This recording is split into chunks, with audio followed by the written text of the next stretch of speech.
Qu'est-ce que ça implique d'être à l'origine de ces actions? Pourquoi Light Yagami s'est fait avoir en arrêtant de douter? Comment les autres participent aussi à façonner mon moi? Et pourquoi Maïté est la super-héroïne de la marmite? Quoi? Qui c'est qui a écrit ça? Toutes ces questions, on essaie d'y répondre dans ce nouvel épisode d'Anthropods, où on parle d'identité. Allez, comme elle dit, place au générique! Voilà, on y est. Alors on arrête de blablater et on se met au travail. Ouvre grand tes oreilles, c'est important. Je suis pas bête, je sais que ça va pas être facile. T'as pas besoin de prendre des notes pour ça, enfin.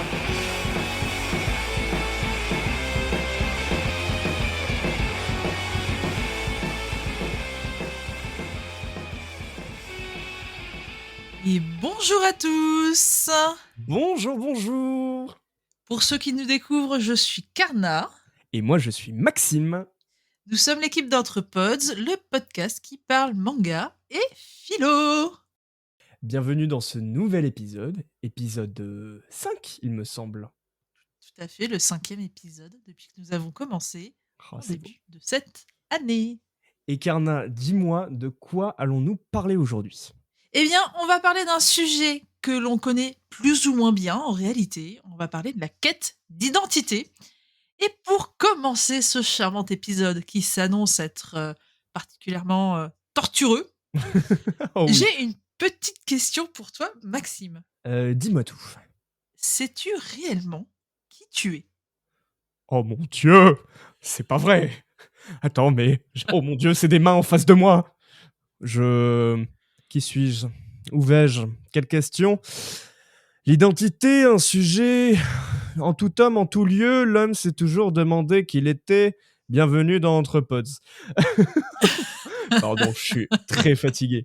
Non, enfin, oui, je sais plus ou moins qui je suis, mais c'est vrai que c'est une question assez compliquée parce que, bah, au final, je peux avoir des idées de moi-même, mais est-ce que vraiment je suis capable de dire là, maintenant, tout ce qui me définit?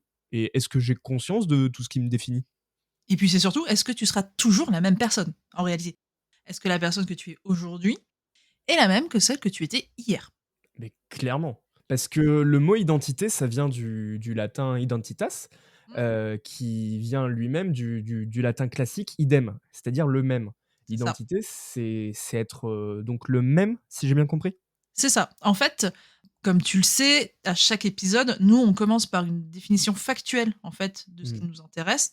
Et aujourd'hui, donc, on s'intéresse à l'identité et on s'est demandé ce que le mot identité en lui-même voulait vraiment signifier.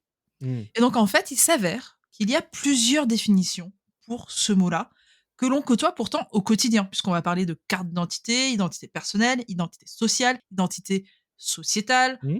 identité nationale, identité régionale, enfin bref. On trouve ce mot-là un petit peu partout, sans forcément savoir réellement comment le définir ou comment l'approcher, comment se l'approprier. Et donc, en fait, il s'avère que déjà, il y a une première définition. L'identité, c'est un rapport que présentent entre eux deux ou plusieurs êtres ou choses qui ont une similitude parfaite. On va parler par exemple d'identité de goût entre personnes. Et là, donc, ça va être synonyme avec l'accord, la coïncidence, la permanence ou la similitude. Et donc, on revient sur le principe du même. À côté, on a la définition, une autre définition qu'on a prise du Robert, il me semble. L'identité, ça peut être le caractère de 2 êtres ou 2 choses, en fait, qui sont que 2 aspects divers, on va dire, d'une même réalité, qui elle est unique. Par exemple, le Robert, en tout cas, nous donne l'exemple de l'identité de 2 astres. C'est 2 aspects de la réalité qu'est l'univers. Exactement. En troisième définition, on a le caractère permanent et fondamental de quelqu'un, d'un groupe, qui fait son individualité, sa singularité. Par exemple, on a le principe de l'identité nationale, qui est la singularité d'un groupement de personnes liées à un pays ou à une région, si on parle d'identité régionale par exemple. Mmh. Et par exemple, enfin, plutôt pour continuer, l'identité, c'est aussi un ensemble de données, de Mm, faits et de droits qui permettent, d'individualiser quelqu'un. Par exemple, bah, quand il y a un noyé, on va chercher sa date et son lieu de naissance, son nom, son prénom, sa filiation, donc qui est sa famille. En gros, tous ces éléments définissent, l'identité aussi de cette personne. Tout à fait, et ce sont souvent des éléments qu'on va reprendre, par exemple, dans les avis de recherche. Typiquement, une jeune femme a disparu, elle fait, 1,76 m, elle pèse à peu près tant, elle est habillée de telle façon, elle a les cheveux de telle couleur, et cetera. Ce sont des traits factuels qui vont justement permettre de «définir» entre guillemets l'apparence et le nom, l'identité, légale, on va dire, Mmh. d'une personne, On donne des caractéristiques. c'est ça. Et la dernière définition, c'est, caractéristique de 2 ou de plusieurs objets de pensée qui, tout en étant distinctifs par le mode de désignation, par une détermination spatio-temporelle quelconque, présentent exactement les mêmes propriétés. Et là, déjà, ça devient un peu plus compliqué. Puisqu'on parle d'objets de pensée, on parle de détermination spatio-temporelle quelconque, donc ça veut dire que là, le rapport au temps n'existe plus, en Mmh. réalité. Mais par contre, on parle des mêmes propriétés. Donc ça veut Mmh. dire que ça peut être la caractéristique d'un objet qui n'a pas évolué, qui est Mmh. resté le même au fur et à mesure que le temps passait. On peut par exemple l'attribuer aux grottes de Lascaux. Ouais, malgré le fait qu'elles aient changé, on parle toujours de grotte de Lascaux. Alors il va y avoir grotte de Lascaux 1, grotte de Lascaux 2, grotte de Lascaux 3, mais malgré le temps qui passe, l'identité de grotte de Lascaux reste C'est le la même. principe que c'est une grotte qui se trouve à Lascaux. Exactement. C'est pareil pour la Tour Eiffel, par exemple, pour Oui. la muraille de Chine, pour la Maison Blanche, etc., etc. Et là, pour le coup, on va plutôt parler d'objets.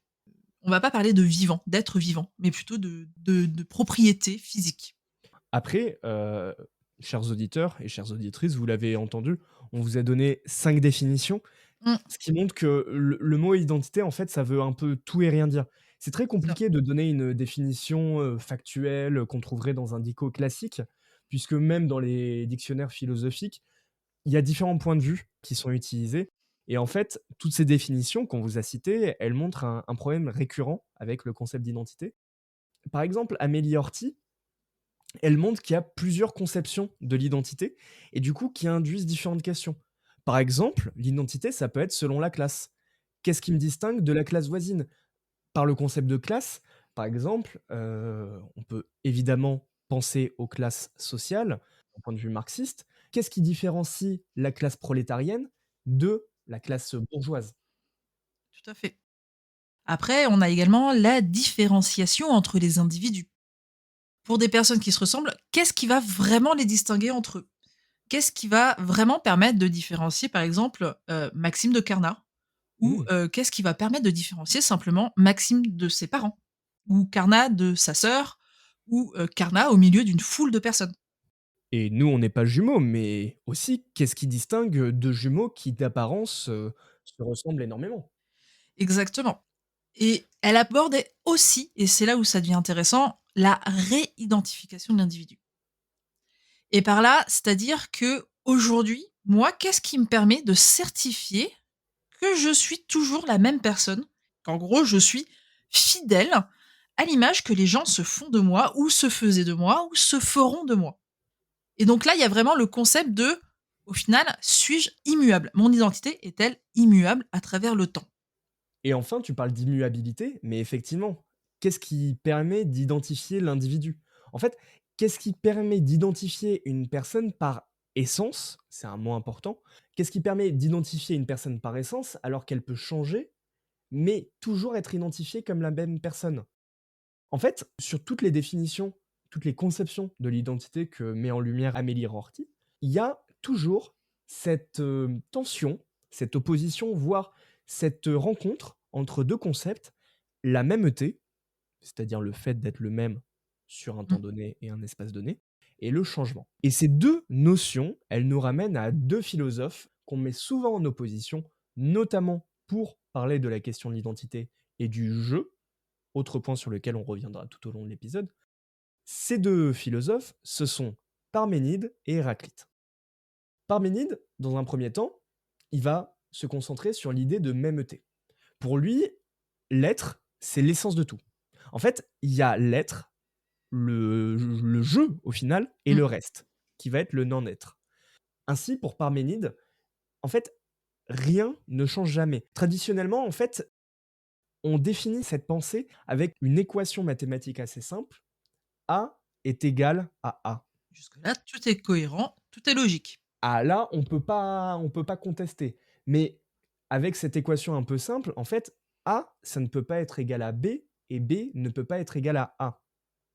Après, il y a quand même un problème qui est soulevé, notamment par différents philosophes, qui disent qu'avec cette formulation, c'est que si on change les termes, en fait, ça veut littéralement dire, par exemple, un manga, c'est égal à un manga.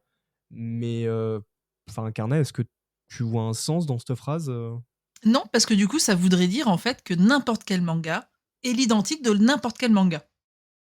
Et donc concrètement, on en parlait juste avant de commencer l'enregistrement, ça voudrait dire que toutes les comparaisons auxquelles on peut assister entre mangas, donc par exemple One Piece bat Dragon Ball ou inversement, etc., n'auraient strictement aucune raison d'être à proprement parler, puisque du coup, étant donné que les deux univers seraient strictement les mêmes, la comparaison n'a pas lieu d'être.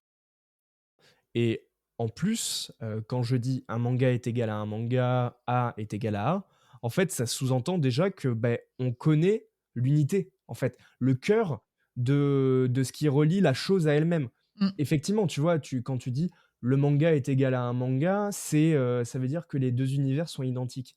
Alors que en fait, justement, ces 2 univers, c'est ce qui définit chaque manga. Donc quand on le ramène à la personne, quand on le ramène à l'identité, quand je dis que A est égal à A, c'est-à-dire que je suis est égal à je suis, en fait, c'est un peu tautologique. C'est-à-dire on ne cherche pas à définir la réalité qui se cache derrière l'équation. C'est ça. Surtout qu'en plus, il y a un autre problème avec cette pensée, c'est qu'elle ne prend pas en compte le vieillissement. C'est-à-dire que si on part de ce principe-là, donc A est égal à A, ça veut dire que Maxime, qui a 1 an, est égal à Maxime qui en a 21. Sauf que, entre-temps, il s'est écoulé 20 ans, tu as eu le temps. Je suis très douée en mathématiques. Non, mais Voilà. félicitations, félicitations. Il s'est écoulé 20 ans, tu as eu le temps d'apprendre des choses, Ouais. de vivre des choses. Oh oui. Qui... Papy Max. Tu sais de mon temps. Mais tu as le temps d'avoir des expériences qui sont venues, en fait, te transformer, qui ont participé à ton changement, qui ont participé à ton évolution, en fait, tout simplement. Et là, cette pensée-là ne le prend pas en compte. Par contre, si vous avez suivi notre développement, le changement, c'est Héraclite qui le prend en compte. Ouais. Justement, Héraclite dit que l'être, il s'identifie au changement. C'est ça, Carnat? Ouais, tout à fait. Lui, il arrive et il dit tout coule et rien ne demeure. C'est exactement le principe du t'as le point A et pour aller au point Z, eh ben, t'as plein d'étapes, t'as plein d'épreuves et tout ça va te transformer. Exactement. C'est exactement ça. Et donc, en fait, pour lui, on va prendre la comparaison, on va transposer ça sur une rivière. Mm. Pour lui, les choses sont comparables à ce courant qui va varier selon les saisons, selon les températures, selon la pluie, selon etc., selon énormément de Mhm. facteurs. Donc, ils vont venir, en fait, ajouter de la vie au fleuve à proprement parler. Et en plus, il ajoute que tu peux pas être 2 fois dans le même fleuve.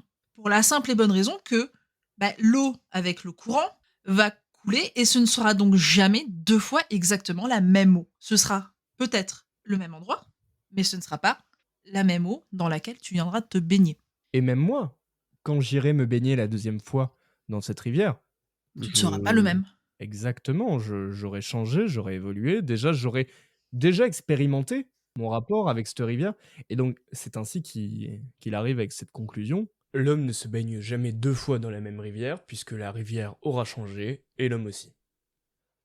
Si rien n'est fixe, comment est-ce qu'au final, je parviens, moi, à m'identifier? Comment est-ce que mon identité est maintenue? Question hyper compliquée parce que, en soi, on s'est tous déjà demandé à un moment donné, mais qui suis-je? On s'est tous posé à un moment la question. En tout cas, moi, je me souviens me l'être posée quand j'étais ado en me disant, mais et si j'étais pas réellement la personne que je suis? Typiquement, chez les enfants, j'en ai parlé il y a pas très longtemps, à un psy, je crois. Enfin bref, peu importe. T'as un moment de l'enfance où le petit ou la petite est persuadé de ne pas être l'enfant de ses parents. Et donc, tu as toute une reconstruction, toute la construction filiale de l'identité filiale qui se fait. Et si je n'étais pas l'enfant de mon père? Et si je n'étais pas l'enfant de ma mère? Et si j'étais l'enfant du facteur? Et si on m'avait échangé à la maternité? À la maternité, oh mon Dieu. Tu vois? Et donc, en fait, il y a tout ça. On a tous, à un moment donné, ce moment de: «Et si j'étais pas réellement qui je suis?» Ça veut dire que je suis qui, au fond? Alors, qui je suis au fond, c'est quelque chose que Aristote essaiera de fusionner en mélangeant à la fois la vision de Parménide et celle d'Héraclite, puisque Toujours dans pour les lui bons coups celui-là, hein. bien sûr, non mais Aristote il avait le nez, il avait le nez. Aristote, lui, il dit que mouvement et changement, en fait, c'est différent. En fait, ce qui se transforme, ce qui se meut, c'est pas nécessairement transformé par son mouvement et ça peut rester identique à lui-même. En fait, pour Aristote, sous le sensible, c'est-à-dire les descriptions, le matériel, Mmh. en fait, il y aurait la substance, c'est-à-dire ce qui se tient sous les changements. Par exemple, pour revenir au manga, le manga, il a jauni. Alors, pas ma collection personnelle parce que j'ai un sérieux problème, avec, l'état de mes mangas, mais de fait, mon manga, il a jauni, les pages se sont cornées, mais en fait, ça reste un manga. C'est ça la substance Et l'histoire reste la même, et surtout. l'histoire reste la même. Je lis toujours mon manga. Je lis toujours, mon, Transparente des éditions Kurokawa. J'ai pris le premier manga qui était face à moi. C'est pas le pire, ça va, Ça va, ça va. ça va. Mais du coup, toutes ces questions, en fait, elles supposent une chose, c'est: est-ce que je suis à l'origine de mes actions? Parce que s'il y a constamment changement, la personne qui a fait ça dans le passé, est-ce que c'est toujours moi? Et du coup, on en arrive à la problématique qui va structurer l'épisode. Comment être certain que c'est moi? Ouh là, je l'ai dit avec une émotion. C'est moi? Vas-y, continue. C'est moi qui ai fait ça, en fait. Comment qui je suis? Mais c'est quoi mon identité? Merde! Et donc dans un premier temps, l'une des conceptions principales pour, définir, l'identité, c'est l'identité personnelle. Ouais. En gros, l'identité personnelle, c'est littéralement qui suis-je? Comment je me définis? La quête d'identité, qui est un peu la base de notre épisode, mais en fait, elle peut se redéfinir, se renommer comme la recherche de soi. Et cette recherche de soi, elle commence en fait par la définition de son identité. Et c'est là où évidemment la base de cet épisode, c'est bien la position cartésienne, celle de Mmh. Descartes donc, qui dira: «Je pense donc je suis». Descartes, il s'est posé des questions dans sa vie, tu vois? Il s'est dit: «OK, j'ai besoin de m'occuper l'esprit». En plus d'être un mathématicien, le mec, il se pose des questions, quoi. Exactement. En fait, Descartes, il se pose la question de: «Qui suis-je?» et surtout: «Est-ce que j'existe?» Dans, Discours de la méthode, pour lui, l'identité du sujet est fondée sur le fait qu'il pense. Pour savoir qui je suis, quelle est mon identité, je dois m'interroger sur tout.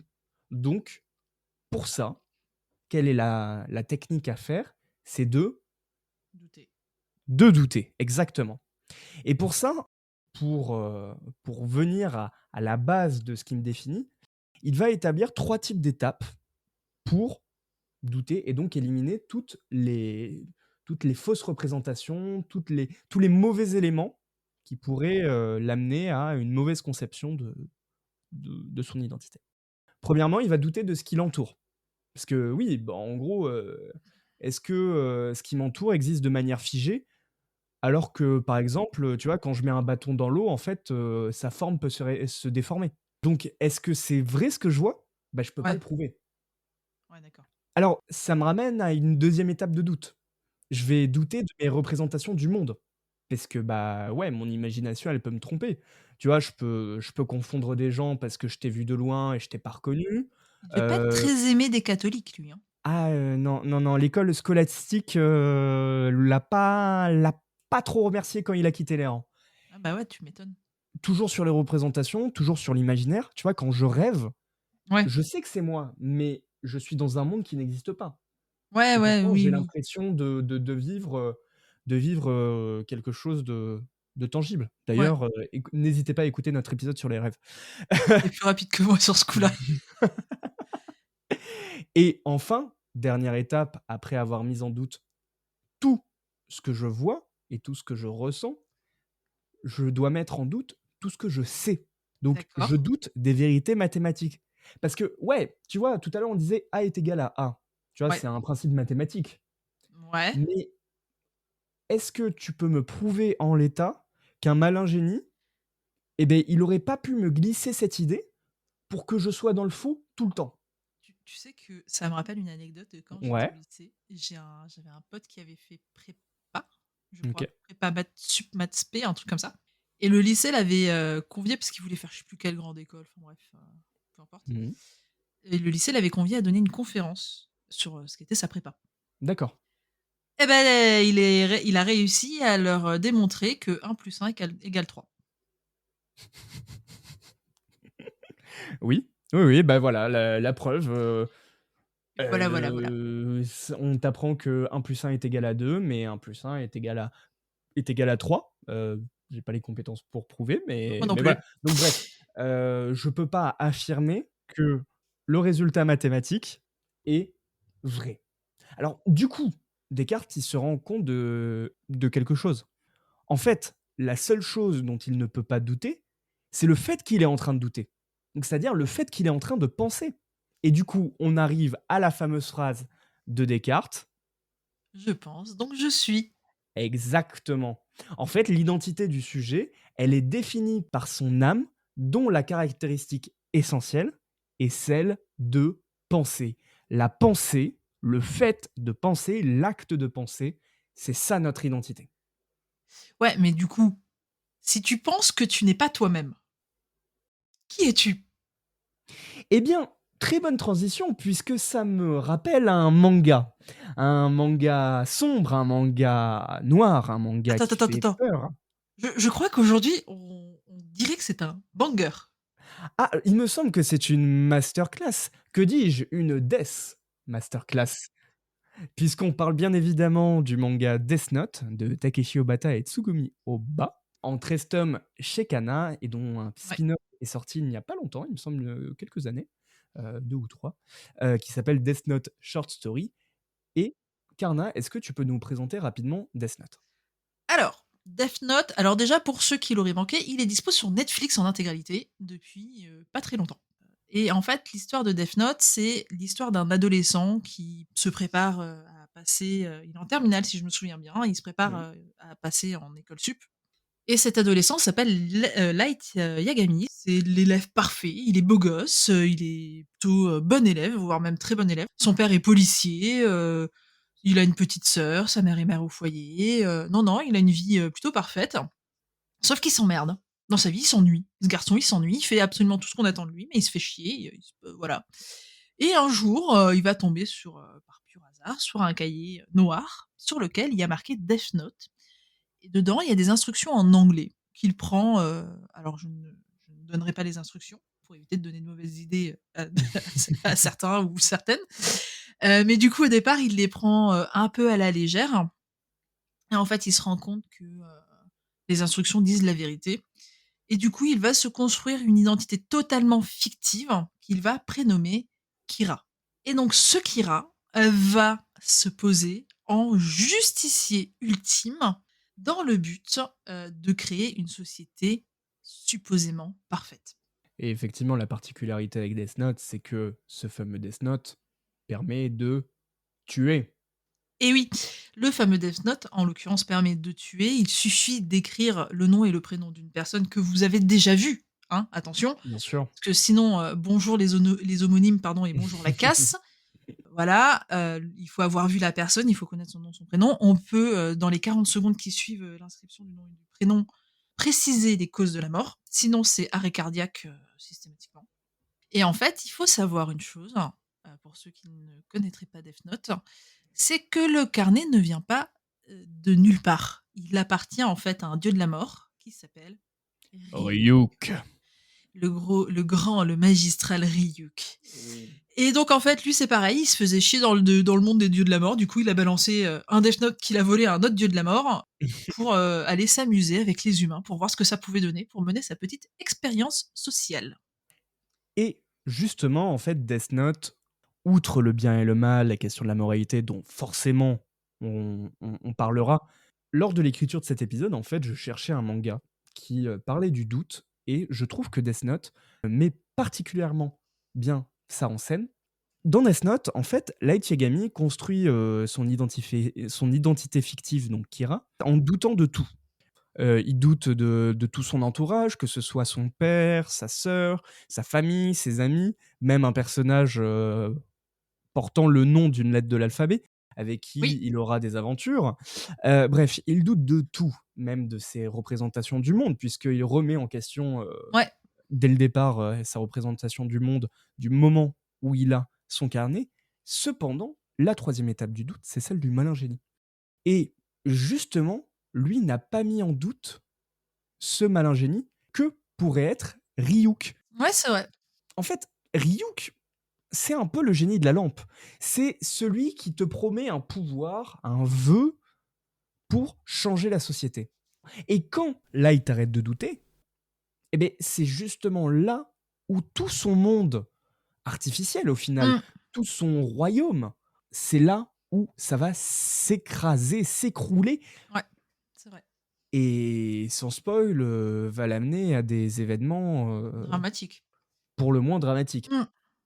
Surtout qu'en plus, il va entraîner du monde avec lui, hein. Exactement. Donc, à travers la question de Death Note, le doute est quelque chose de crucial dans notre fonctionnement pour déterminer qui nous sommes. Mmh. Parce que du moment où nous ne doutons pas, nous perdons ce qui nous relie à notre nature la plus profonde et on peut devenir l'objet, l'instrument d'une force que nous ne maîtrisons pas. Donc les gens doutaient. Exactement. Mais de toute façon, c'est le principe de base, typiquement lorsqu'on t'apprend l'esprit critique à l'école, c'est apprends à douter et à vérifier les informations que tu as sous le nez. C'est le principe de base, hein. Et en parlant d'esprit critique, passons à l'auteur suivant qui lui aussi a questionné l'identité personnelle. Lui a une question de l'identité d'un point de vue beaucoup plus transcendantal. Il en a fait, bien évidemment, sa philosophie. Il s'agit de Kant. Kant. Oh bon sang. En effet, Kant, dans Anthropologie, au point de vue pragmatique, il souligne quelque chose d'extrêmement intéressant. Puisque, en fait, pour lui, et on l'a évoqué en début d'épisode, quand on est enfant, on se sent personne. Ouais, alors ça par contre j'ai une question. Oui. Quand il dit qu'on se sent personne, c'est on se sent vide de toute identité, on est d'accord? Non, on a l'impression d'être soi. En fait, quand tu es enfant, Mmh. quand tu as, 1 an et que tu dis, «Je veux du chocolat», tu tu ne dis pas: «Moi», tu dis Maxime veut du chocolat. exactement. Kant développe dans toute sa théorie la question du ressenti, OK. en opposition à la pensée. Ouais. En effet, du moment où on se pense, vous l'aurez compris avec, Descartes, on prend conscience de soi. Ouais. En fait, ce qui permet de définir son identité, c'est un changement de paradigme lié au fait de penser soi-même, c'est-à-dire de s'entendre. OK, ouais.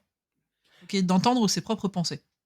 Exactement. En OK. fait, il y a un retour critique par Ouais. rapport à nous-mêmes et c'est là où nous avons une dignité. Alors, dignité, c'est des mots compliqués, hein, comme ça, c'est pas évident. Kant n'est pas évident forcément. Donc, qu'est-ce qu'on entend par dignité? En fait, on est une personne, on a conscience de nous parce qu'on a une fin en soi. Cette fin en soi, en fait, elle est intrinsèquement déterminée par notre liberté à choisir nos actions. Puisque je suis capable de choisir mes actions, je suis une personne. On n'est pas Mmh. déterminé par la nature, tu vois, par des besoins, des éléments extérieurs. Mmh. C'est ce qui nous différencie au final des animaux très primaires. C'est ça. OK. Les animaux sont déterminés par des instincts Par des besoins, sauvages, par des besoins, par OK. des pulsions, au Ouais, final, voilà, c'est ça, par liées des à la pulsions. nature. On parle d'instinct reproductif, de chasse, Boire, manger, enfin, certains humains sont très dictés par ça aussi, hein, quand même. certes. Mais il n'en reste que, malgré tout, même eux ont une conscience réflexive et donc une fin en soi puisqu'ils choisissent leur Mmh. action. Or, pour choisir ses actions, on doit avoir la notion de soi-même, Mmh. du moi. Ouais. Et du coup, c'est comme ça qu'en ayant conscience de nos actes dans le temps, donc de nous, on s'appréhende comme le même. Et dès lors, on définit son identité. D'accord. Parce que j'ai conscience de mes actes et de leurs conséquences dans le temps, je sais que c'est moi qui les détermine, et donc j'ai mon identité. En fait, pour Kant, il y a un passage au moi, au je, qui est Ouais, sans retour. On passe d'un sentiment de soi d'accord. à son explication par la pensée. Compliqué tout ça, ma parole. Kant c'est du dur, hein, c'est Ouais, costaud, ouais, ouais. mais J'aurais pas aimé être sa meuf, hein. Oh! Personne n'aurait aimé être ami avec lui.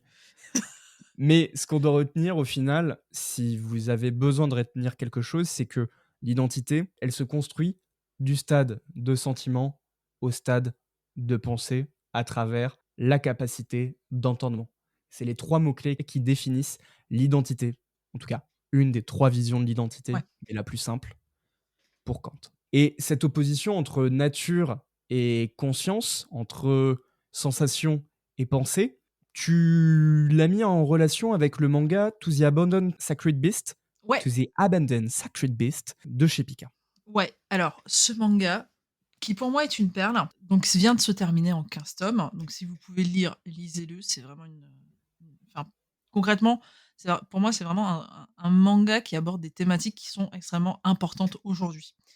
C'est-à-dire que l'histoire est plus ou moins simple tout en étant extrêmement compliquée. On est dans un pays où il y a eu une guerre et en fait, pour, gagner la guerre, l'un des pays a créé, ce qu'on appelle en fait des bêtes divines qui sont en fait, des humains, des soldats qui ont été des cobayes d'expériences scientifiques auxquels on a injecté des, capacités, animales. Certains ont totalement perdu, le sens humain, d'autres ont réussi à le conserver, mais à quel prix? Et en fait, tout le manga va tourner autour en gros, tu vas avoir, la fille de l'une de ces bêtes divines qui s'appelle Nancy Charlotte Bancroft, qui cherche à venger son père qui a été assassiné.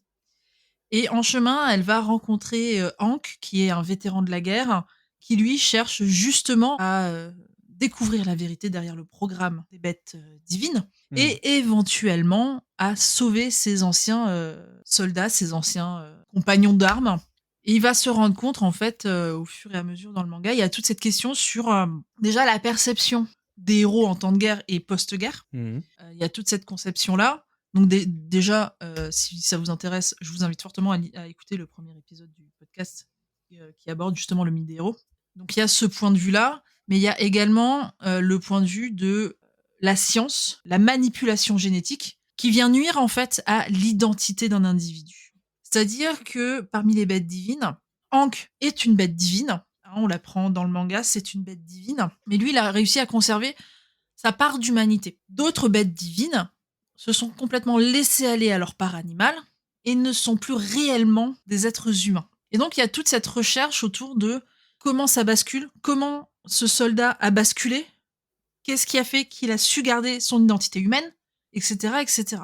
Donc il y a tout ça et il y a cette réflexion autour de critique de la science qui cherche à dépasser justement ses attributions, etc.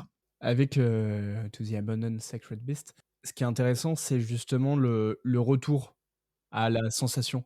Là où Kant, justement, on disait que pour un humain normal, Mm. c'était un passage sans retour du «je me sens moi» à «je me pense moi». Là, au contraire, Comme ils deviennent monstres, bah, ils retrouvent cet état animal qu'ils avaient peut-être un peu oublié et qui va finir par les dévorer. Pas pour tous, mais pour certains. et du coup, pour les victimes qui deviennent, animales, eh bien, c'est le monde des sensations, le monde des pulsions, le monde Totalement. des besoins, Ouais. plus que le monde de la liberté, le monde des actes dont ils sont à l'origine.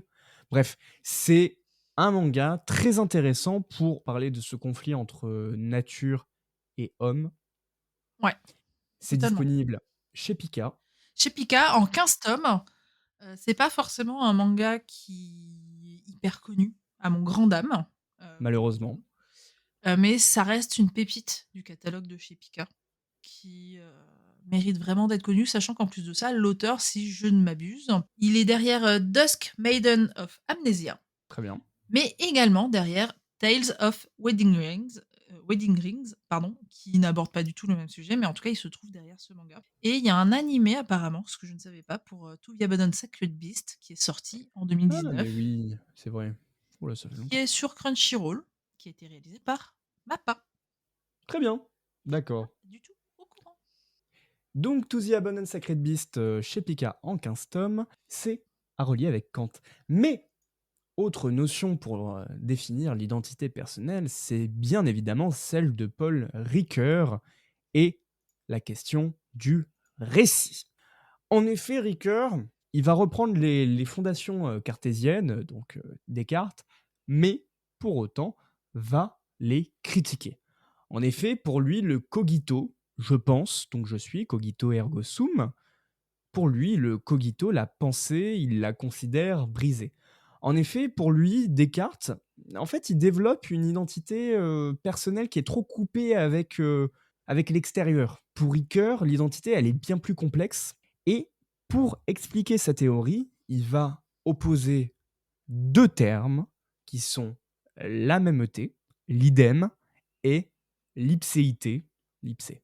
Voilà, s'il vous plaît, ne prenez pas peur, n'arrêtez pas le podcast, ça va bien se passer, on est là pour vous faire du bien. Ouais, alors ça, c'est parce qu'ils ont pas vu ma gueule, hein. Certes, mais Parce que je suis quand même la tête sur le côté, les yeux grands ouverts en mode c'est ça va le faire, ça va le faire. Donc c'est deux termes qui peuvent faire assez peur, mais au final qui sont assez simples. En fait, la mêmeté, l'idem, c'est le fait d'assurer la permanence de soi dans le temps. En gros, en fait, c'est avoir des caractéristiques. C'est se dire, bon Maxime ben, est qu'est-ce que chauve. ouais, voilà, c'est ça. C'est qu'est-ce que j'ai? Bon ben, je suis chauve, j'ai les yeux bruns. Putain, je vais chialer. Non, mais voilà, ouais, je suis chauve, j'ai les yeux bruns, et cetera. Enfin, tu vois, c'est ça les caractéristiques. D'ailleurs, Ricoeur, il aime bien définir l'idem grâce à la notion de caractère. Tu vois, c'est un caractère stable, à la fois par les habitudes qu'a quelqu'un et aussi par ce à quoi la personne s'identifie.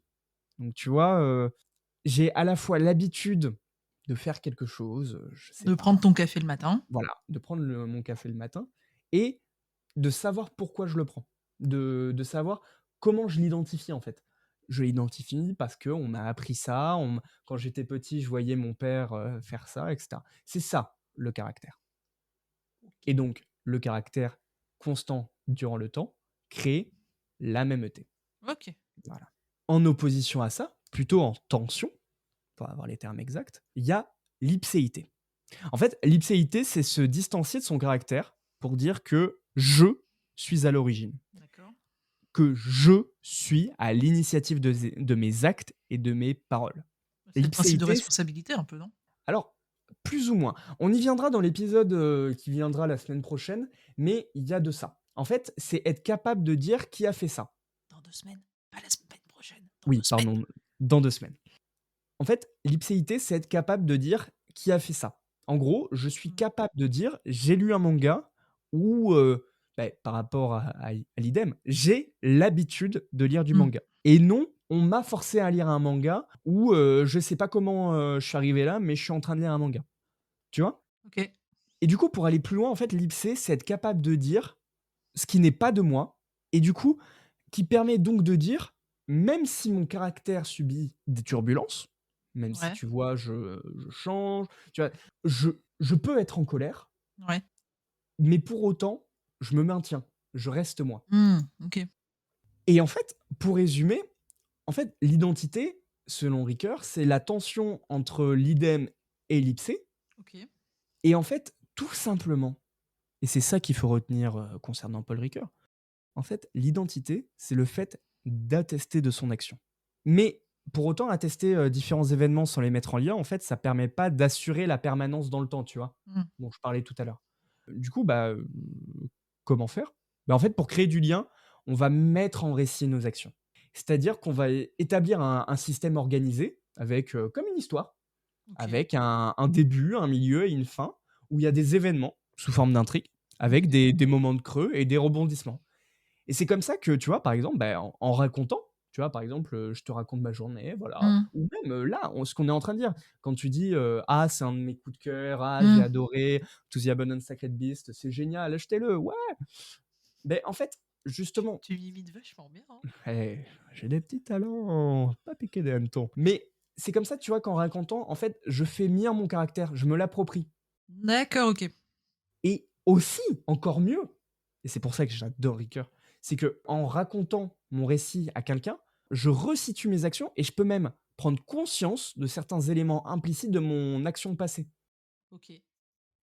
Tu vois, ouais, je sais pas, je me sentais pas bien à ce moment-là. En même temps, tu vois, la semaine dernière, et j'ai «Ah! Ah oui, mais c'est vrai que la semaine dernière, j'y avais pas pensé, mais j'avais fait ça. Ouais, OK.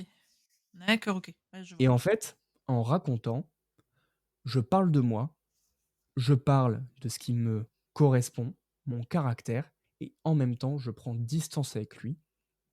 Tout ça, je le raconte, je le mets en récit, et c'est comme ça que je crée mon identité. D'accord.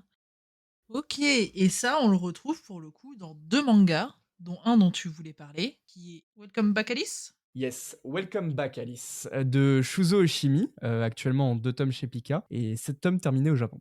OK. De quoi parle ce petit manga qui reste un bijou, mais qui nous retourne tous le cerveau? Enfin, en tout cas, moi, perso, le premier tome m'a Ah, explosé le cerveau. c'est n'importe quoi. En fait, pourquoi je veux parler de ce manga avant tout? C'est parce que en fait, le récit que je vous ai présenté depuis tout à l'heure, c'est littéralement, ça reprend la construction narrative, qu'on pourrait avoir en littérature et donc les mangas, en fait. Mmh. Tu vois? Je raconte une histoire, celle de ma vie. Ouais. Ouais. Et Welcome Back Alice, de manière détournée certes, mais raconte la vie de son auteur. En effet, l'histoire, c'est 3 ados, Yohei, Kei et Yui, qui sont, donc en 1re année de collège et Yohei, tu vois, il a développé, des sentiments pour Yui OK. qui, elle, est plus sur, Kei, tu vois? OK. Bon, il va y avoir des problèmes entre eux, ça va être compliqué et Kei un jour va quitter Tokyo, et bon, bah, du coup, ils sont plus potes. Mais tu vois, des années après, Yohei, il rentre, au lycée et bon, il est toujours sur Yui et il y a une nouvelle élève qui arrive en classe et cette nouvelle élève, c'est Kei.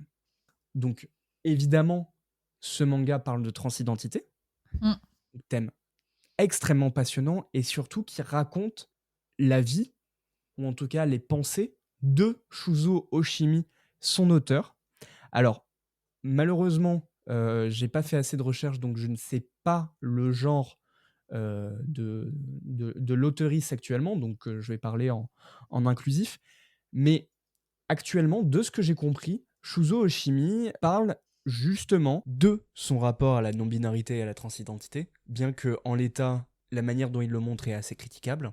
Et donc, par rapport à la notion de Paul Ricoeur, voilà, va reprendre les procédés narratifs de sa vie et va, à travers la personne de Kei, exprimer tous ses questionnements, tout son récit, toute sa vie, toutes ses péripéties, et donc va mettre en récit son identité et donc aussi ses questions autour de la transidentité et de la non-binarité. OK. D'ailleurs, en parlant de transidentité, il me semble que tu voulais parler d'un autre manga qui Ouais. parle justement de ça. Ouais. Alors, en fait, le manga, alors moi, je l'ai beaucoup, apprécié. C'est un manga de chez Akata qui s'appelle, Ouais. Boys Run the Riot, qui est signé de Gaku, Keito et en fait, donc l'histoire se veut plus ou moins simple, mais en tout cas, de ce que j'avais compris à l'époque, était autobiographique Mhm. et en fait, c'est l'histoire d'une jeune femme, née femme, qui ne se sent pas femme. D'accord. Et pour ceux qui s'intéressent un petit peu à la culture japonaise, la société japonaise est extrêmement codifiée. Je ne sais pas si c'est toujours le cas, mais fut un temps, il fallait absolument rentrer dans les cases, faire ce qu'on attendait de nous, et cetera, et cetera. Alors quand je dis «nous», je me mets à la place d'une jeune personne japonaise, mais en tout cas, il y avait cette notion de il fallait servir, la société, selon ce que la société attendait de toi. Sauf que le personnage de Rio, donc, qui est née assignée femme à la naissance, ne se sent pas bien dans son corps. Elle est à la recherche de son identité et en fait, en rencontrant un nouvel élève, c'est un nouvel élève va débarquer dans sa classe et c'est là où tout va basculer et Rio ne va plus accepter, considère, sa personne, son individualité comme de genre féminin, mais Mhm. du coup va chercher à s'affirmer et donc à se faire accepter en tant que garçon. Et ça va tourner autour de tout ça, de l'acceptation de soi, du regard que les autres vont porter sur toi, de l'acceptation des autres, de l'acceptation sociétale. Quand il y a des gros changements comme ça, même si c'est, pour être davantage en accord avec toi-même, ça reste des changements qui sont considérés comme très importants. Mais en tout cas, il y a toute cette notion-là autour de l'identité personnelle, mais aussi de l'identité sociétale et de l'identité Mhm. sociale. Et donc c'est hyper intéressant. C'est une série en 4 tomes hein, qui est hyper intéressante, vraiment sur la recherche de, bah, OK, moi je me sens comme ça, mais la société me voit comme ça. Comment est-ce que je peux faire pour que la société me voit comme moi je me vois? Ou est-ce que je suis obligée de correspondre à ce que la société elle voit en moi? Et cetera, et cetera, et cetera. Et en sachant que moi j'ai plutôt l'étiquette de garçon manqué, que, je fais de la muscu, je suis grande, j'ai des épaules, enfin voilà, on m'a déjà appelé monsieur. C'est même pas une blague en plus de ça. Pourtant, j'ai les cheveux archi longs, hein, j'ai les cheveux qui m'arrivent, aux lombaires, j'ai pas voilà, je suis pas chauve, sans Mmh. La chance, la chance. si tu veux, je peux t'en passer vu la longueur que j'ai, on OK. peut te faire des perruques. OK, ça me va. OK, OK, ça part. Mais bref, voilà, mais j'ai cette étiquette de garçon manqué et du coup, c'est vrai qu'à l'adolescence, moi, je me posais la question de savoir si, bah, est-ce que je suis vraiment une femme? Est-ce qu'au final, je suis pas entre guillemets «déviante» par rapport à la société, par rapport aux autres? Comment est-ce que je suis censée vivre, cette, entre guillemets «différence» en sachant qu'à l'époque, être garçon manqué, c'était pas forcément, très bien accepté, hein? Voilà. Et alors j'ai une question par rapport Ouais. à ça. Justement, toutes ces questions, que tu t'es posées, est-ce que c'est justement à travers tes expériences que tu pu te les poser? En fait, je pense qu'à l'époque, ces questions-là, je me les suis posées à cause de mes expériences. Mmh. Alors déjà, il faut comprendre une chose, c'est que moi, je ne m'identifie ni comme un homme, ni comme une femme, je m'identifie comme un individu. Je suis moi. Maintenant, tu veux me coller l'étiquette d'homme, tu veux me coller l'étiquette de femme, ça m'en touche une sans faire bouger l'autre, Ouais. concrètement. Sauf que moi, mon adolescence n'a pas été extrêmement, agréable et j'ai un père, biologique, et je pense que ce sera l'une des rares fois où j'aborderai le sujet. J'ai un père biologique qui est très codifié par rapport à ce que doit être une femme ou un homme et en fait, il m'avait renvoyé à mon genre et il m'avait dit, Ouais. concrètement: «Il faut que tu comprennes ce que c'est une femme, ce que ça doit être, ce que ça doit faire, ce que et cetera, et cetera. Il faut que tu comprennes quelle est ta place». Mmh. Et en parallèle, moi, j'avais ma mère qui me disait: «Bah non, mais tu peux faire exactement ce que tu veux. Si tu veux avoir les cheveux roses, tu peux avoir les cheveux roses. Si tu veux être Oui, astronaute, tu peux être astronaute». Enfin, il y ouais. avait pas de il y avait pas de problème. Et donc en fait, moi, c'est à partir de là, de ce renvoi à mon genre et plus les nanas qui étaient au lycée avec moi, l'image qu'elles renvoyaient, comment elles se comportaient et cetera. Ce que je voyais à la télé, ce que je voyais au cinéma, Mmh. ce que je voyais dans les magazines, où j'ai commencé à me poser des questions sur: «Mais est-ce que je suis réellement une femme?» Alors justement, si ça te va, je trouve que ça fait une bonne transition avec l'auteur, qui suit, qui est Sartre, la figure, de proue de Mmh. l'existentialisme, avec sa femme Simone de Beauvoir, sont tous les 2 les figures de proue de l'existentialisme. Et pour définir, l'existentialisme, peut-être que vous connaissez la phrase très connue: «L'existence précède l'essence». Comment le relier à l'identité? Eh bien, à travers la question de la conscience de soi. Pour Sartre, il y a la question de la question réflexive, c'est-à-dire notre capacité à se projeter en avant, dans l'avenir, et de s'imaginer à court et long terme dans ce futur probable. Mais du coup, la conscience réflexive, et on en arrive à la notion d'identité, elle implique plusieurs choses. Premièrement, elle implique une question de responsabilité, puisque l'individu, en fait, il est libre de tous ses choix puisqu'il en est à l'origine. Puisque je suis à l'origine de mes actions, je suis libre de faire tout ce que je veux, Mmh. mais du coup, j'ai la responsabilité de toutes mes actions. Dans un second temps, lorsqu'il assume ses choix, lorsqu'il en est donc responsable, il fait preuve d'authenticité. En gros, en fait, quand tu es authentique, Tu honnête avec toi-même. ouais, voilà, exactement. Il y a pas il y a D'ailleurs, ce qui fait opposition à la mauvaise foi, Bien sûr. heu, concept dont on parlera dans l'épisode sur la responsabilité, puisque, c'est le fait de ne De ne pas Ouais, de se poser en victime et de ne pas assumer son comportement ou ses choix. exactement. Et enfin, les expériences que nous vivons, elles sont contingentes. Il n'y a pas de loi naturelle qui provoque les actions et donc dans chacune de nos actions, on est responsable parce qu'il n'y a aucun élément extérieur Oui. qui les causerait.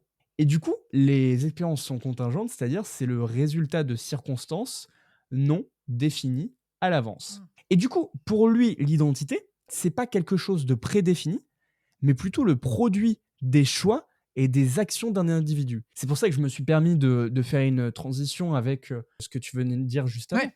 Ouais, ouais. Puisque tu disais: «Moi, je m'identifie en tant qu'individu, je fais ce que je fais, je décide de ce que je fais et ce n'est pas les autres qui vont me définir». Mmh. C'est vrai. C'est totalement ça. Et il y a un manga qui peut être, facilement mis en relation avec cette idée d'identité, totalement, libre et responsable, c'est The Summer Hikaru Died. J'ai aujourd'hui, c'est les anglicismes, ça y va, hein, Ah oui, bah, on les enchaîne et puis c'est pas fini et ce et c'est n'est pas pas fini. fini! Donc, The Summer Hikaru Died de Moku Moku Ren, publié chez Pika, et actuellement en 3 tomes en VF sur 4 et toujours en cours au Japon. Alors, est-ce que tu peux me raconter de quoi parle The Summer Hikaru Died?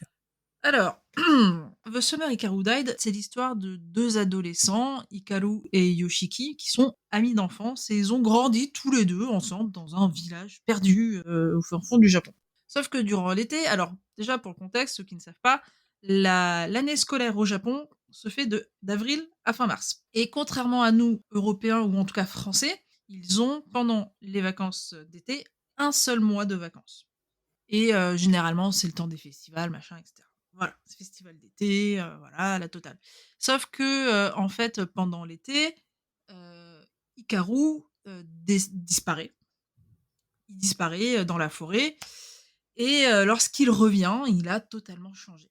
Yoshiki, le reconnaît, mais pas trop, et en fait, il s'avère que Hikaru a été remplacé par, entre guillemets, «autre chose». Donc Yoshiki, lui, il refuse d'être séparé de son ami, pour qui, visiblement, il a des sentiments, au-delà Oh là là! au-delà de l'amitié.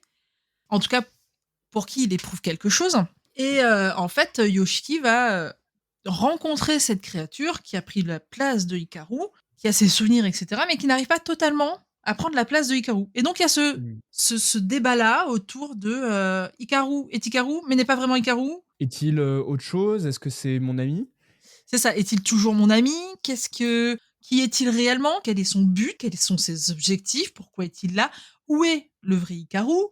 Qu'est-il arrivé au vrai Mmh. Hikaru? Et cetera, et cetera. Et donc il y a toute cette recherche, tout ce mystère autour de cette créature, d'autant plus que l'arrivée de cette créature dans la vie de Yoshiki et du village en lui-même va entraîner d'étranges incidents qui vont se produire un peu partout dans le village. C'est drôle parce que pendant qu'on est en train d'en parler, je pensais à quelque chose, d'intéressant. Tout à l'heure, on parlait de la mauvaise foi. Ouais. La mauvaise foi, le fait, de ne pas assumer ses actions et donc de se donner un rôle, mécanique, Oui, un rôle de protection, un peu comme un robot qui remplit des ouais, fonctions et c'est cetera. ça, c'est ça. Sartre, dans, L'être et le néant, parle de la figure du garçon de café. Le garçon de café, c'est quelqu'un qui décide de renoncer à sa nature d'homme pour remplir un rôle fonctionnel qui est celui de garçon de café. Il arrive, mécaniquement, il prend ta commande, il va chercher ta commande, il te la sert et voilà. Ouais. Et au final, dans The Summer Hikaru Died, le rôle du monstre est de jouer Hikaru. Ouais. Il renonce à une identité qu'il semble avoir, c'est-à-dire lui en tant que monstre, Ouais. puisqu'il y a toute une dimension, tout un mystère qui tourne autour de qui est cette bête, Ouais, qu'est-ce qu'il fait, etc. Et lui, justement, fait preuve de mauvaise foi et rentre dans un rôle mécanique tout à fait, de Hikaru. en se basant sur les souvenirs du garçon, en fait. Il a endossé le costume d'Hikaru pour, justement combler ce vide dont Yoshiki, était victime, en réalité. Et Yoshiki lui-même, au final, fait Bah, oui, également preuve de de mauvaise mauvaise foi, puisqu'il colle une image mécanique bien sûr, sur le monstre, alors qu'il sait très bien qu'en face de lui, ce n'est pas Hikaru. c'est pas Hikaru, puisqu'il expérimente des choses C'est ça. qu'il n'a jamais vécues avec Hikaru. Donc, même l'identité de leur relation, la nature Mmh, de leur relation, sur quoi est-elle basée? c'est ça. Et là, pour l'instant, alors je sais plus où j'en suis dans l'histoire, mais on n'a pas encore de réponse. Mmh. Pour l'instant, on a, beaucoup de suppositions, beaucoup de, en fait, l'auteur est suffisamment doué dans ce manga pour venir provoquer notre imagination et la laisser travailler d'elle-même. Alors, bien évidemment, il y a eu énormément de débats sur les internets concernant la relation entre Hikaru et Yoshiki. Mais ce n'est qu'un détail de l'histoire. Parce que le Et ce détail est excellent. oui, ah oui, oui, oui, non, mais clairement. Et puis c'est surtout que en fait, en soi, on s'en fout, quoi. Moi, ce qui m'intéresse, c'est l'histoire en elle-même qui est extrêmement prenante. L'auteur arrive à créer cette ambiance pesante, lourde, tout en venant travailler ton imagination. Enfin, vraiment, c'est, d'une qualité scénaristique, c'est impressionnant. C'est très drôle parce que durant la lecture, à chaque fois que j'ouvre les bouquins, pour l'instant j'en ai lu que 2 sur les 3 sorties, je trouve qu'il y a une sensation de poisse. Je Complet. sais pas comment l'expliquer, mais par le trait, par le Ouais. noir, par l ce qui est montré, le côté summer, Mmh. été, est typique des étés japonais Mmh. Ouais, c'est très actuels. moite, c'est très tropical. Exactement. Parce qu'on est sur des, il faut savoir qu'au Japon, il y a la saison des pluies en été, il me semble, et durant cette, saison, il fait extrêmement humide. Il y a un côté poisseux qu'on ressent constamment et je trouve que ce manga, bizarrement, mais le retranscrit, mais d'une façon Mmh. qui est géniale. Je C'est un des rares mangas aujourd'hui qui arrive à me donner une sensation de malaise, Ouais, c'est vrai. mais sans aller dans le trash parce qu'on peut très facilement le Oui, faire. oui, oui, non, mais complètement. Là, c'est vraiment le malaise, genre, tu vraiment l'impression de toi-même d'y être et d'être épié par cette créature, par-dessus ton Oui. épaule. Quand j'ai lu le tome 1, j'étais en mode, «Bon, OK, il est 15 heures, je vais pas aller faire de sieste parce que je sens que ça va très, très mal se passer. Donc on va tenir jusqu'au bout, jusqu'à ce que mon cerveau, il ait digéré le truc». Allez! Genre vraiment, à l'époque, ce qui m'avait fait un peu le même effet, c'était, putain, cette franchise de films d'horreur, Paranormal Activity. Oui! Et j'avais eu un peu cette même sensation où, en fait, ça faisait tellement travailler mon cerveau que, au final, pendant des heures après, ça restait, j'étais là: «Non, non, je regarderai pas sous mon lit. Non, non, j'irai pas regarder derrière la porte. Non, non, non, non, non, Et non». beh, tu trouves pas que Paranormal Activity et The Summer Ikaru Died montrent la même chose, c'est-à-dire qu'ils en montrent peu? Ouais, c'est très vrai. En fait, je trouve que un bon film d'horreur ou une bonne œuvre d'horreur Mmh. ne doit pas en montrer trop. C'est justement ça l'art de maîtriser l'horreur, c'est de laisser le cerveau de l'individu qui découvre le titre faire tout le travail à ta place. Genre moi, tout ce qui est saut, et cetera, ça me fait ni chaud ni froid. Oui, parce que c'est visuel, C'est ça, c'est c'est fin et puis voilà, mais tout ce qui est Paranormal Activity, il y avait eu quoi, le film avec, la petite fille, ah, Annabelle? non, t'avais un film, d'une petite fille qui était en fait une adulte. Oui, oui, je vois de quoi tu parles. Enfin bref, Chelsea, je me rappelle plus quoi. Esther. Esther, voilà, exactement. Esther. Donc, pour revenir à la question, de l'identité, au final, en fait, l'existentialisme, à travers la vision de Sartre, on s'est concentré sur Sartre, hein, mais Mmh. la question de l'identité, peut être aussi retranscrite, pardon, avec, Beauvoir: «On n'est pas femme, on le devient». C'est Bien ce que tu sûr, mais expliquais, totalement. c'est à travers nos expériences, à travers, Tout à fait, notre, qu'on construit notre identité de genre tout à fait. et justement, à travers la question de l'expérience et de l'identité personnelle. En fait, il y a différentes questions qui peuvent être, abordées. Tu vois?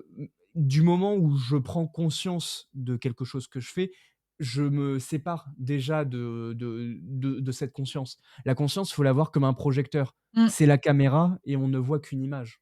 On Bien ne sûr, verra jamais la caméra. bien sûr. La caméra d'ailleurs, en fait, dans l'être et le néant, la caméra, c'est le néant et du coup, si du néant tout part de moi, en fait, comment je peux rester authentique? Comment je peux rester, moi-même? Eh bien, une des réponses qu'on peut avoir, c'est peut-être notre, rapport aux autres. Mmh, Une des réponses possibles, peut-être dans le regard extérieur. c'est ça. Déjà, il y a l'école de Francfort qui en parle, Mmh mh. qui est, hyper intéressant, que eux, ils vont parler de l'intersubjectivité transcendantale. Pardon, excusez-moi. Ils vont Il parler y a de pas de souci. l'intersubjectivité transcendantale et donc en fait, on pourrait résumer cette idée par: «Je détermine mon identité grâce à mon rapport à l'autre». Et donc là, on vient souligner un point qui est extrêmement important dans notre vie de tous les jours, c'est-à-dire l'importance des relations qu'on a aux autres dans le développement de notre propre identité et de notre conscience individuelle. Je vais dire Mmh. intellectuelle, mais sans individuelle. Et en fait, ce qui est intéressant, c'est que les autres et les relations qu'on va créer vont venir influencer notre comportement, notre perception du monde, mais également de nous-mêmes. C'est-à-dire qu'on va tendance à définir le monde selon ce qu'on nous aura appris, selon Mmh. ce qu'on nous aura transmis, selon ce qu'on aura vu, selon la façon dont on l'aura vécu, etc. Et ça va être pareil pour notre identité à titre d'individu. Et donc en fait, notre identité n'est plus unique et elle devient multiple en réalité selon le contexte et l'environnement dans lequel on évolue ou dans lequel on se trouve, même de manière extrêmement ponctuelle. Mmh. C'est-à-dire que je ne vais pas avoir la même identité en présence de Maxime que en présence de, par exemple, mon meilleur pote qui s'appelle Vanna. Je n'aurai pas la même identité. Parce que je Bonjour n'aurai Vanna. parce que je n'aurai pas le même comportement, je n'aurai pas forcément, je n'ai pas le même vécu avec l'un qu'avec l'autre Totalement. et donc forcément, je n'ai pas la même vision des choses. Même s'il peut y avoir des points communs, attention. Mais ce n'est pas étant donné que ce sont 2 histoires différentes, ça fait de moi 2 personnes différentes pour 2 personnes différentes.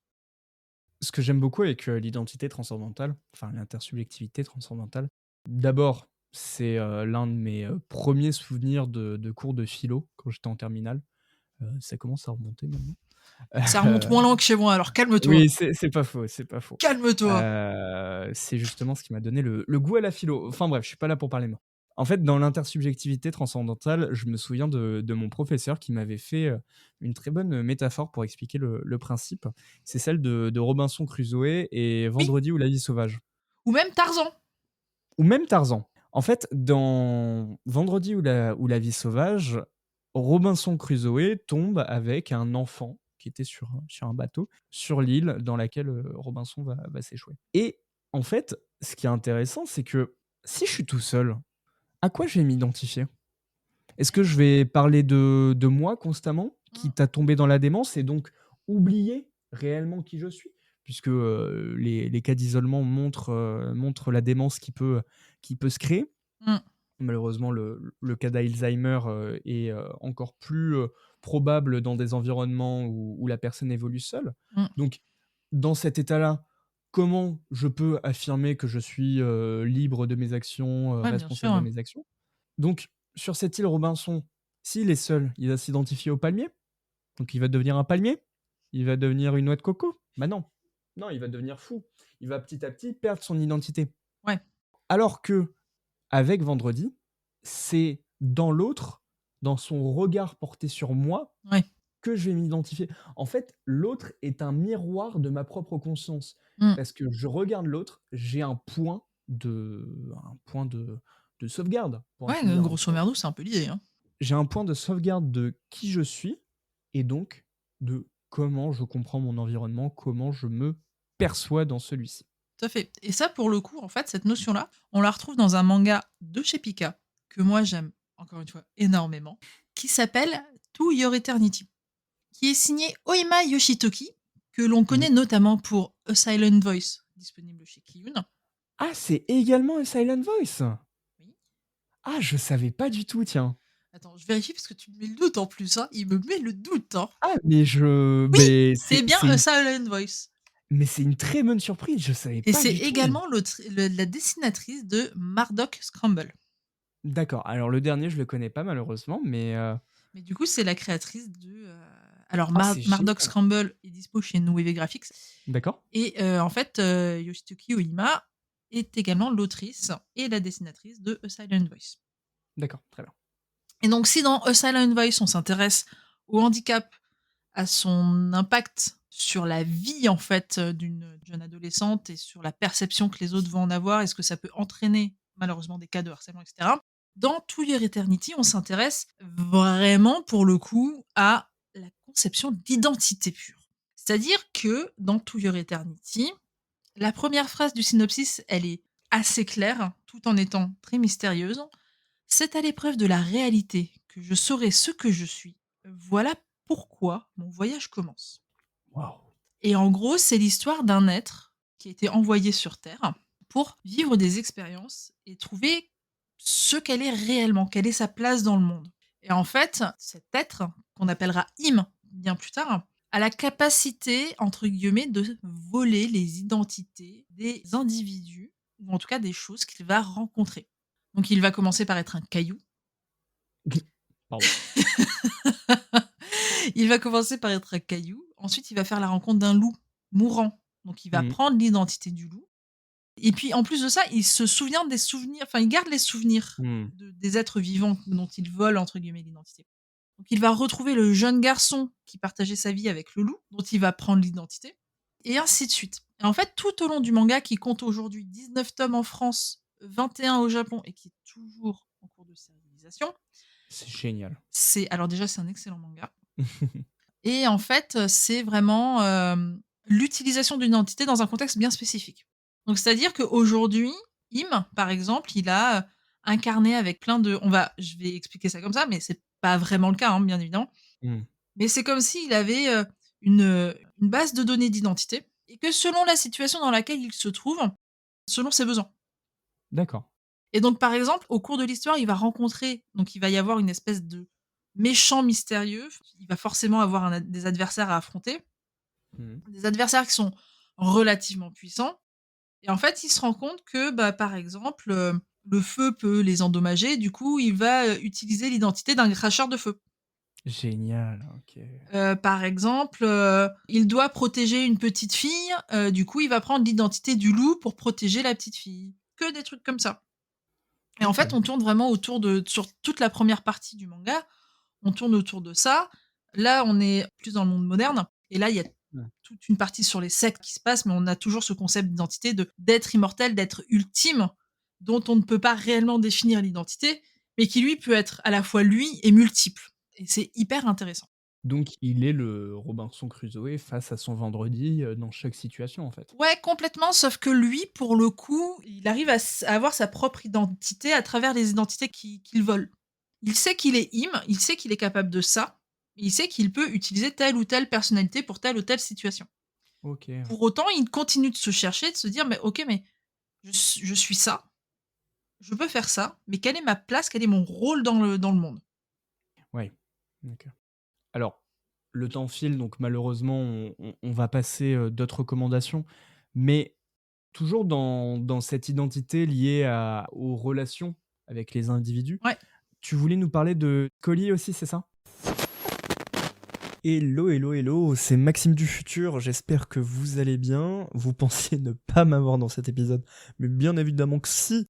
Juste pour faire quelques précisions. En fait, on s'est rendu compte après le tournage de l'épisode que c'était pas tout à fait ça, la notion de Charles Horton Cooley. Donc, petite précision. Donc, en fait, en 1902, il publie dans Human Nature and the Social Order la notion de Looking Glass Self. En gros, c'est plus ou moins la même notion que l'intersubjectivité transcendantale qu'on a vue avec l'école de Francfort juste avant, mais cette fois-ci d'un point de vue sociologique, propre à la sociologie interactionniste. Tout comme Husserl et ses compagnons, pour lui, l'individu, il n'est pas défini comme Descartes l'entendait, c'est-à-dire isolé. Non, l'individu, il évolue dans la société, et donc il est constamment en interaction, à la fois avec l'image qu'il se fait de lui-même, et en même temps, l'image qu'il a en fonction du regard des autres. En gros, il y a une interaction entre comment je me vois et comment me voient les autres. Du coup, la société, elle aussi, elle va influencer notre comportement, donc nos actions, et donc, in fine, notre identité. Parce que vous avez suivi, on est toujours à l'origine de nos actions. Mais du coup, comment ça va se faire ? En fait, quand je fais quelque chose, je porte toujours attention au regard que les gens portent sur moi. Je vais faire toujours attention à si je fais ça, comment va réagir la personne ? Est-ce que quand je me mets devant telle personne, comment il va me percevoir ? Et du coup, je vais forcément adapter mon comportement en fonction. Et donc, comme on l'a vu précédemment, nos actions, c'est nous qui en sommes à l'origine, donc nos actions déterminent notre identité, sachant que le social détermine également nos actions, le social détermine notre identité. Et du coup, pour Charles Horton Cooley, mon moi, il n'est pas isolé, il est social.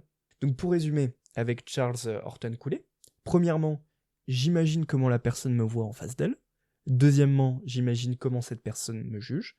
Et enfin, j'adapte mon comportement, c'est-à-dire que je peux devenir heureux, peureux, honteux. Bref, je m'adapte en fonction de qui j'ai en face de moi. Bref, je vous embête pas plus. Je vous souhaite un excellent épisode. C'est bientôt fini, vous inquiétez pas. Et à très vite. Salut. Alors, si je puis me permettre, est-ce que je peux le mettre en relation avec un manga Mais vas-y, je t'en coup de prie. cœur, un manga qui... Attends, Ah, je vois.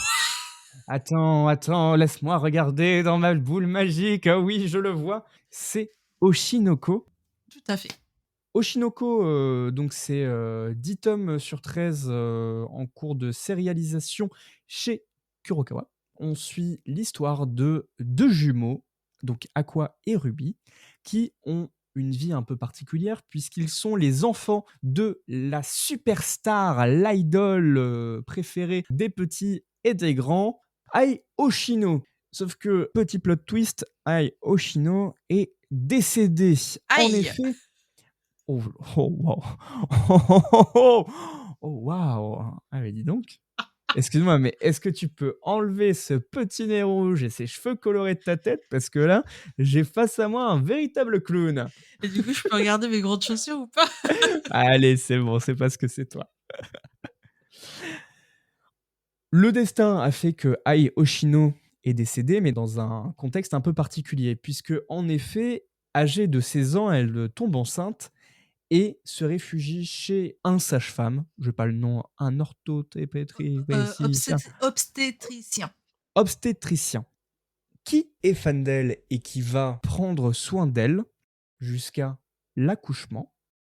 Et au moment où Ai Oshino va mettre au jour ses jumeaux, l'obstétricien, bon là, le sage-femme, va se faire assassiner par un des fans d'Ai et va se réincarner donc dans Aqua, l'un des deux jumeaux de Ai, tandis que la jeune fille dont il s'occupait, qui est décédée malheureusement d'un cancer, eh bien cette jeune fille va elle aussi se réincarner dans la jumelle Ruby. Bref, une histoire assez complexe, mais qui montre justement une histoire de vengeance où les personnages des deux jumeaux s'identifient à la fois à leur vie passée Ouais. et également à leur statut d'enfant de Ai. Et C'est du ça. coup, tu as une double identité qui va influer sur leur relation aux autres et au monde. Il y a même une troisième identité dans l'histoire. Il y a leur identité de la vie passée, de leur vie passée. Il y a leur nouvelle identité en tant qu'enfant de Aïe, Mhm. mais il y a également leur identité d'enfant caché de l'agence de production. Exactement. Et du coup, notamment à travers le personnage de Aqua, la question d'identité sociale déterminée par le collet prend tout son sens. C'est ça. Puisque les autres vont porter un regard sur lui, Ouais. et lui va adapter ce regard pour donner la réponse que ces personnes souhaitent. Complètement. Et c'est d'ailleurs ce qui va, je sais plus dans quel tome, mais il y a, sans vouloir spoiler, il y a un moment dans l'histoire où ça va lui être extrêmement utile et ça va étonner tout le monde, puisque lui, il ne veut pas devenir acteur. Et il s'avère qu'en fait, ce talent qu'il a de pouvoir avoir cette, on va dire, identité à chaque contexte, va lui permettre justement de donner le change dans plusieurs situations. C'est vrai que Aqua, au final, est un personnage qui, justement, qui pourrait même être dit comme en crise d'identité, Complètement. puisque le meurtre qu'il a subi va impacter son regard sur le monde et donc va à fait. impacter le comportement des autres par rapport à lui, Mm. notamment en tant qu'enfant d'idol, Mm. en tant qu'enfant star, en Mm. tant que tel. Bref, c'est une notion d'identité qui définit un peu tout ce qu'on a raconté jusqu'à maintenant. Tout à fait. Et enfin, on arrive à une dernière vision de l'identité sociale qui serait celle de George Herbert Mead. Si c'est ça, si j'ai Ouais. bien compris. Ouais, c'est ça. Dans Self, Mind and Society, il estime que l'identité est le produit d'identification croisée et constitue un processus d'interaction réciproque. Donc, Django a commencé sa nuit, il ronfle. Bonne nuit Django, dors bien. Ah putain, puis il ronfle fort en plus. Donc, en fait, en réalité, pour lui, l'identité n'est pas immuable et elle va évoluer selon les expériences que tu vas vivre, selon ce que tu vas faire, selon ce que tu vas rencontrer. Et en fait, ton identité va être la résultante des interactions que tu vas avoir avec le monde. Et en fait, par rapport à ça, dans cette idée-là, donc moi, il y a 2 mangas qui m'ont marqué. En tout cas, il y a 2 personnages, pas forcément 2 mangas à proprement parler qui abordent la Mmh. thématique, mais plutôt 2 personnages de manga. Il y a d'abord Urumi Kanzaki dans Great Teacher Onizuka. On me passera mon accent éclaté au sol. Ah Heu, mais aujourd'hui c'est full anglais, hein. c'est un enfer. Donc Urumi Kanzaki dans GTO, disponible chez Pika en 25 tomes, série terminée Mmh. et grand classique, du Bien manga. sûr. Et en Et fait, également disponible, en animé sur Netflix, il me semble? oui et non, sur Crunchyroll, il doit arriver le 1er avril sur Netflix. Ah pardon, excuse-moi. Voilà. Parce que j'avais vu passer l'annonce il y a pas très longtemps. Et en fait, donc pour ceux qui ne savent pas qui est Urumi Kanzaki, au début, elle est présentée comme le petit génie de la classe, mais également la pire peste au monde. Vraiment. Genre, elle va aller de coup tordu en coup tordu sur Onizuka, même sur ses camarades, enfin bref, c'est n'importe quoi. Et en fait, en creusant, donc Onizuka, forcément, ne se laisse pas nécessairement impressionner.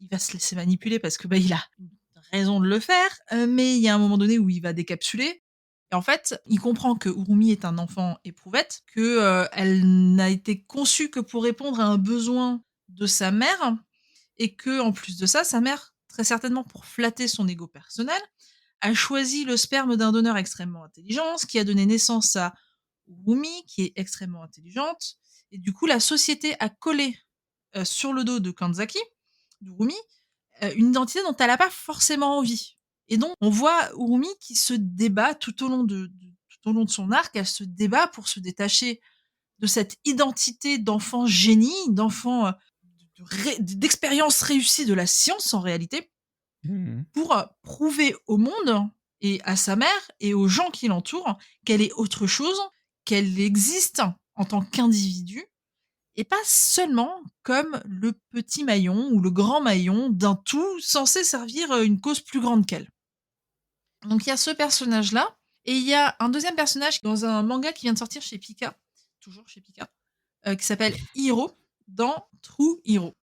Et donc True Hero, c'est un manga de Shihara Tatsuya, un manga fini en 4 tomes au Japon, dont le premier tome est sorti récemment chez nous.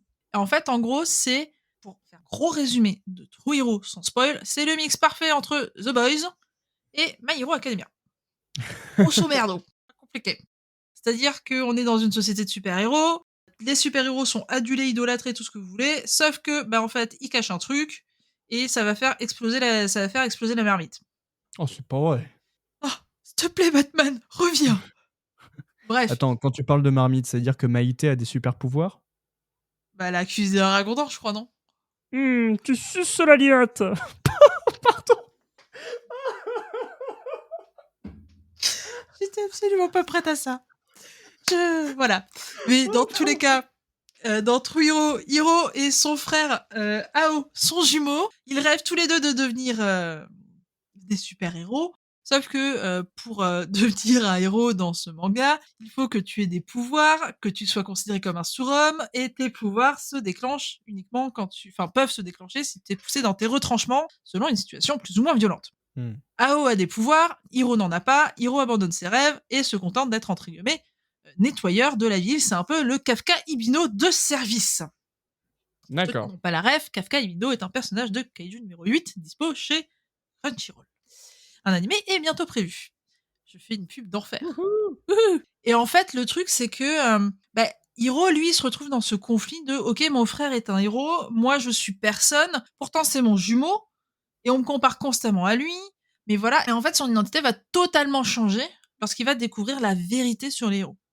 Et du coup, là, il va devoir se repositionner sur OK, qu'est-ce que je dois faire, qu'est-ce que je peux faire, Et en plus de ça, faut lire le manga parce que dès le premier tome, en fait, son jumeau va avoir un impact assez important sur cette construction de double, voire triple identité.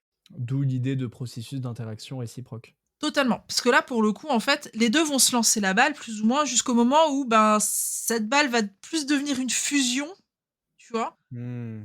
Et tu vas rentrer en processus d'interaction avec les super-héros, mais Mmh. également avec ceux qui luttent contre les super-héros.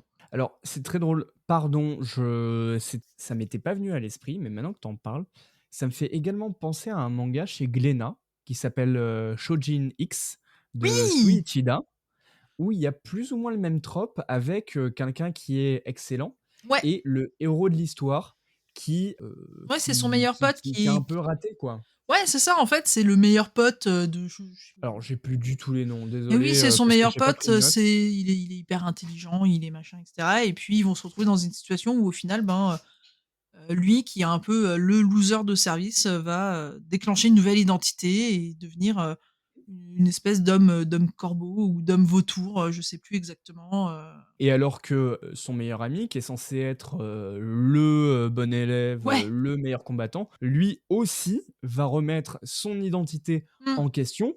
Sans spoil, ça va avoir des répercussions, gigantesques sur sa vie et tous les 2 vont questionner leur rapport au monde et qui ils sont vraiment. et quelle est leur place dans la société? Bref, pour conclure, allons sur un tout dernier auteur, mais très rapidement. Je vous en ai parlé en tout début d'épisode, mais j'aimerais conclure avec elle également, c'est Amélie Rorty, qui finalement est un peu dans la continuité de George Herbert Mead, qu'on vient de voir juste précédemment, puisque selon elle, l'identité, elle se définit par des caractéristiques physiques-mentales, mais ces caractéristiques, elles sont aussi liées aux relations avec certaines personnes et groupes. En Mmh, fait, notre identité, elle est définie par les parents, les enfants, les professions, les rôles dans la société. Et pour elle, tout ça crée une identité essentielle. C'est-à-dire que par essence, un groupe est comme cela, même s'il y a un changement. mmh. Et tu vois, on rapporte là tout au long de notre présentation, on rapportait l'identité aux individus, mais l'identité peut être aussi rapportée au groupe, Totalement, mais on en parlait au début de l'épisode puisqu'on parle d'identité nationale, d'identité régionale. C'est pas des individus là, c'est des groupes dont on parle. totalement. Et la notion d'essence, au final, est extrêmement intéressante à nouveau. J'ai ce tic de extrêmement intéressant, ça fait 4 épisodes, c'est terrible. Mais Va falloir varier en votre fait vocabulaire, mon petit, hein. oui, c'est vrai, excusez-moi. En parlant d'identité essentielle, elle, soulève également l'identité numérique. On va prendre les groupes, parce que c'est plus facile que, pour un individu, mais l'identité numérique, c'est les différents éléments qui constituent ce groupe. Mmh. Autrement dit, les personnes qui constituent le groupe créent l'identité du groupe. On parlait d'identité, nationale, régionale, comme tu viens de le dire. On peut penser aux partis politiques.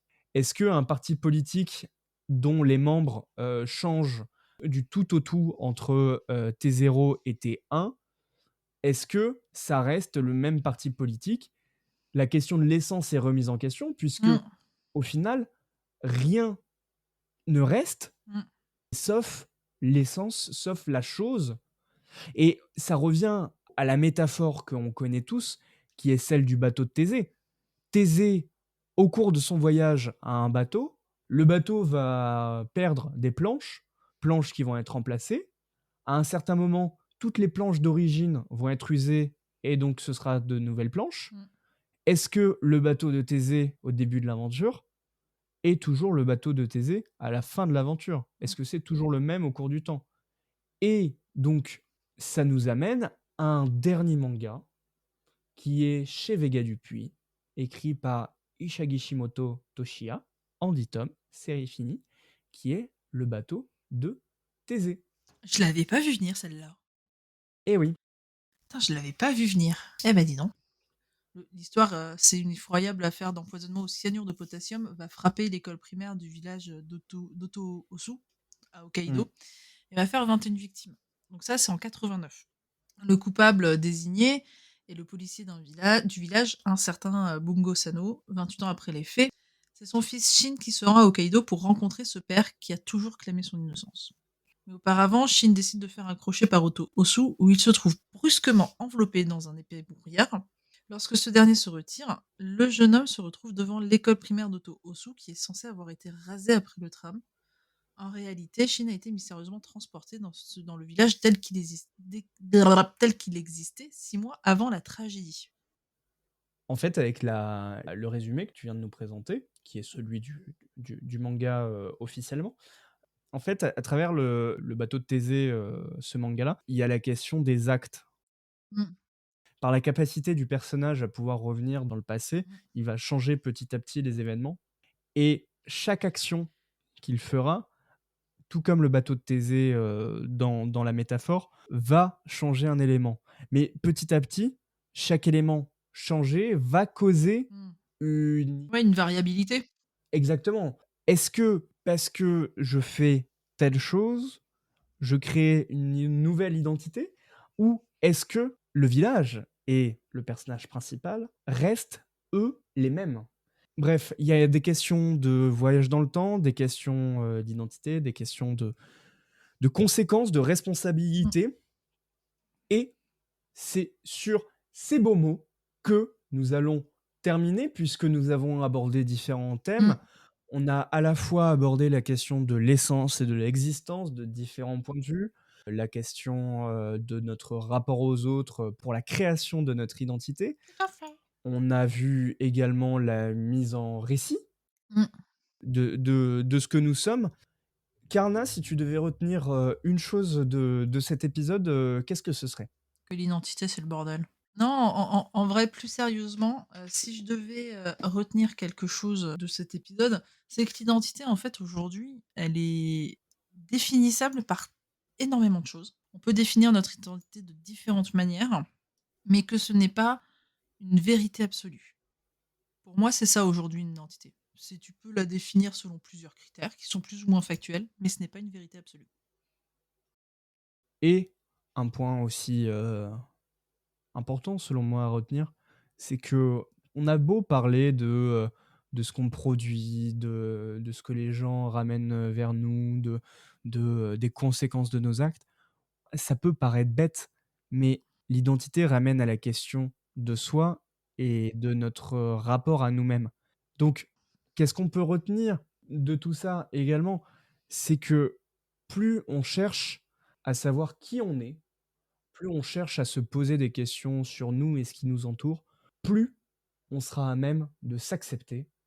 Et ce sera sur ça que nous allons nous quitter, Karna. Tout à fait. Eh bien, nous vous remercions de votre écoute. Nous espérons que cet épisode vous a plu. Et Ah oui. nous vous disons à très bientôt. Et surtout, n'oubliez pas, le manga est né livre et partout. Il est dans les cases. Merci beaucoup. Vous étiez sur Entrepods. Passez une excellente soirée, une excellente journée. Merci encore pour votre fidélité. Et à très vite. Salut, salut. Ciao. Bonne soirée. Salut. Salut. L'épisode vous a plu? Vous souhaiteriez en apprendre plus? Alors n'hésitez pas à nous rejoindre sur Instagram, Threads et TikTok. De la part de toute l'équipe, nous tenions à vous remercier sincèrement d'avoir écouté ce podcast. D'ici là, prenez soin de vous, n'arrêtez jamais de lire, et à très vite pour discuter entre pods.